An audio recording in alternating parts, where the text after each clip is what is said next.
આપ અત્યારે જતા રહેશો તો સતયુગ, ત્રેતા ને દ્વાપર યુગ હતા ત્યારે તમે હતા, અને હવે કલયુગ આવે છે. કલયુગમાં તો લોકો પાખંડી બનશે, લોકો પ્રપંચી બનશે, લોકો કામી, ક્રોધી બનશે, લોભી બનશે.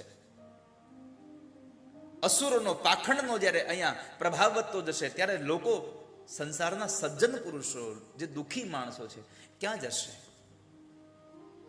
કોની પાસે જઈને કહેશું પ્રભુ અમને તમે બચાવી લો? ક્યાં જશે બધા લોકો? ભગવાને કહ્યું, ઉદ્ધવ,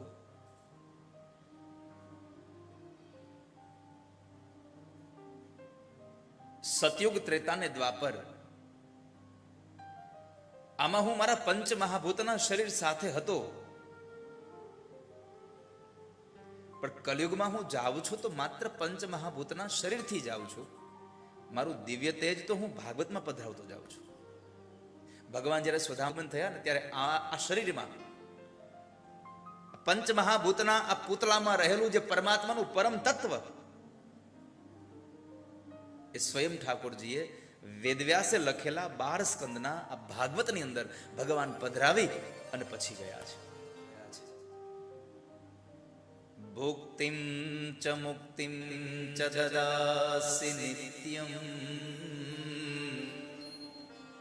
ભાવાનુસારેણ સદા નરાણાં.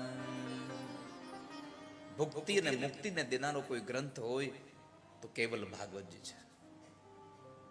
એકમ ભાગવતમ શાસ્ત્રમ મુક્તિદાનેન ગર્જતિ. ભાગવત પોતે ગર્જના કરે છે કે હે જીવ, તું મારા શરણે આવી જા, હું તને મોક્ષ આપી દઈશ. તું મારી પાસે આવી જા.